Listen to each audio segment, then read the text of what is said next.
और यहाँ पे ना कई लोग घूमने आते हैं चंबा से, तो यहीं से ले जाते हो पीने का पानी भर के। कहाँ के आप? यहीं के? नाना जी आजकल गांव पर रण को ही पसंद नहीं करना, सब मार्केट की जगह हो जाती है, फिर अपना गांव घर ही याद आता है। और कहाँ चले अब घूमने? रेस्ट करने के बाद हम आ गए यहाँ आरोकोट की सड़क पे, और यहाँ पे ना कई लोग घूमने आते हैं चंबा से। तो क्योंकि ना ट्रैफिक में घूमना फिरना थोड़ा कठिन होता है, कभी आगे देखो कभी पीछे देखो कभी साइड से देखो। तो यहाँ पे ट्रैफिक नहीं है, आपने कोई पर्सनल गाड़ी मतलब बहुत कम, तो फिर बस वही है, और नहीं तो ट्रैफिक नहीं है और बहुत अच्छा है घूमने के लिए। बस एक रास्ते चले और दूसरे रास्ते वापस को। तो अभी मम्मी और नाना जी आ रहे हैं, और सुबी आगे से है, आयु आगे से है, तो हम भी थोड़ा घूम लेते हैं क्योंकि हमें शाम के टाइम पे काफ़ी ठंडी हवा चल रही है, और इस ठंडी ठंडी हवा में ठंड भी लग रही है। तो फिर हम चल लेते हैं थोड़ा। चलिए आपको भी दिखाते हैं यहाँ पे जो भी नज़ारे हैं आसपास के। तो आसपास के नज़ारों की अगर बात करें ना, तो आसपास के नज़ारे ये देखिए कितने सुंदर से दिखाई पड़ रहे हैं हमें तो। और अभी थोड़ी देर पहले ही वीडियो में देखा ही होगा आप सभी ने कि कोहरे की वजह से ना सामने की पहाड़ियाँ पेड़ पौधे कुछ भी नहीं दिख रहा था, लेकिन अभी मौसम साफ़ है, कोहरा नहीं है और आसमान में खूब सारे बादल लगे हुए हैं। तो यहाँ जहाँ की हम आ रखे हैं आज आरोकोट में, तो यहाँ ना सबसे ज़्यादा कौन से पेड़ दिखाई देते हैं? ओक ट्री यानी कि बांज के पेड़। और बहुत ही मतलब इनका तो घना जंगल है ओक ट्री का। और बांज के पेड़ यानी कि ओक ट्री के कई फायदे हैं, और जल संरक्षण में ये सुधार करते हैं, वन्य जीवों को आवास प्रदान करते हैं, और इसकी लकड़ी से फर्नीचर बनाया जाता है, इसकी छाल चिकित्सा के लिए यूज़ होती है। तो मतलब कई फ़ायदे हैं, कई फ़ायदे। और पेड़ पौधे तो नुकसान कर ही नहीं सकते ना, मतलब कुछ ना कुछ उपयोग में वो ज़रूर आते हैं। तो बस इस तरीके से ना यहाँ जंगल है बांज के पेड़ों का, और बहुत घना जंगल। तो ये देखिए ना, इन पेड़ों ने यहाँ की सुंदरता कितनी बढ़ा रखी है। और ये जो भी पेड़ हमें दिखाई दे रहे हैं ये सारे के सारे बांज के पेड़ हैं। और जैसा कि नाना जी ने हमें बताया कि यहाँ ना बांज के पेड़ों का खूब घना जंगल सा है, तो फिर ये ऊंचाई वाले क्षेत्रों में होते हैं उत्तराखंड में। और यहाँ देखो आरोकोट भी काफ़ी ऊंचाई पे है, तो फिर यहाँ खूब सारे पेड़ पौधे जो भी हैं ये बांज के ही हैं। और जो जंगल है मतलब यही मतलब इतना दिखाई दे रहा है, जंगल तो पता नहीं कैसा होगा।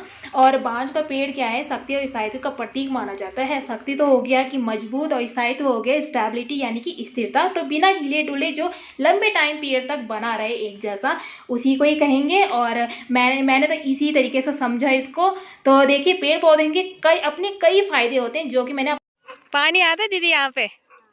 है, यहीं से ले जाते हो पीने का पानी भर के? कहाँ के आप? यहीं के आराकोट के? पीने के पानी के लिए हैंडपम्प लगा हुआ है, और सुबह शाम तो पानी की जो मेन लाइन है उनमें आता ही है पानी। लेकिन जो पीने का पानी है ना, कई लोग ऐसे हैंडपम्प से नल से अलग से भर के ले जाते हैं, तो उसको शुद्ध मानते हैं, तो इसलिए। नाना जी आजकल गांव पर रण को ही पसंद नहीं करना, सब मार्केट की जगह। हाँ तभी तो वही तो बोल मैं। जमीन हाँ बढ़िया ग्राम सभा के अंदर हाँ हाँ देखो तो पानी छबेड़ पैदल जान था। हाँ हाँ देखो बांज को जंगल देखो, बांज का जंगल है, ये है बांज का जंगल। आराकोट की रोड से हमें जो ये सामने की सड़क दिखाई दे रही है ना, ये मसूरी जाने वाली रोड है। और तो आ जाइए दोस्तों घूमने। तो नाना जी है हमारे साथ में, और नाना जी विस्तार से बता रहे हैं कि कौन लोग घर में हैं, गांव में रहते हैं, कौन लोग इधर उधर मार्केट में चले गए हैं, कौन लोग शहरों की तरफ चले गए हैं।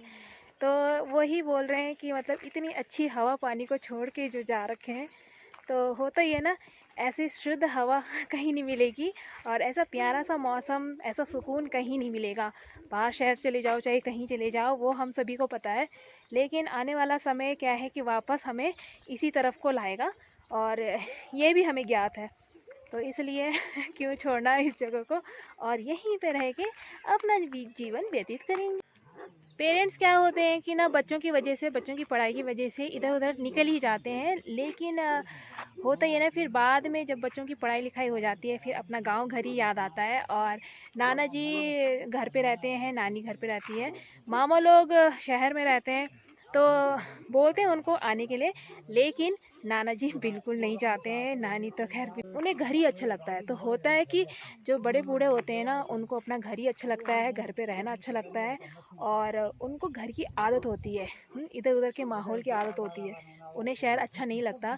तो इसलिए मेरे नाना नानी बिल्कुल भी नहीं चाहते हैं, कभी कभार मिलने कुछ दिनों के लिए, बाकी रहना बिल्कुल भी नहीं है, रहना अपने घर में ही है। आराकोट के? अच्छा, स्कूल में पढ़ते होंगे? कौन से स्कूल में पढ़ते हो? चंबा जाते हो स्कूल में? चंबा जाते हो? हाँ जी हाँ जी। अच्छा अच्छा अच्छा। वैसे बिहार रहता है पर बिहार रहता है फिर यहाँ कैसे जाता है? बिहार रहता है तो फिर यहाँ कैसे जाता है स्कूल? जाते तो हूँ, मना थोड़ा करो। बिहार का रहने वाला है? हाँ जी। अच्छा, ओके ओके। तो ये देखिए मौसम की हाल। अभी वीडियो में देखा होगा आपने कि कोहरा बिल्कुल साफ हो गया था और सामने की पहाड़ियाँ, पेड़ पौधे सब साफ तरीके से नजर आ रही थी, लेकिन जैसे जैसे टाइम हो रहा है शाम का और वैसे वैसे कोहरे की चादर क्या चारों तरफ फैल रही है। तो ये देखिए अब हमें ना कुछ भी नहीं दिखाई दे रहा है, सामने की पेड़ पौधे और सामने की पहाड़ियाँ कुछ भी नहीं। तो अभी शाम के 7 बज चुके हैं, हमारा घूमना फिरना भी हो गया है आराकोट की सड़क पे। और जो गांव का मौसम है, आराकोट का जो मौसम है, जो पूरी वीडियो में इसका वर्णन किया गया है। कैसी लगी आपको आज की वीडियो, लाइक कमेंट करके ज़रूर बताना, और जो चैनल पे नए हैं वो चैनल को सब्सक्राइब जरूर करिएगा। तो मिलते हैं नेक्स्ट डे नए ब्लॉग के साथ, तब तक के लिए अपना ध्यान रखना, स्वस्थ रहना, मस्त रहना। Okay, bye bye, take care.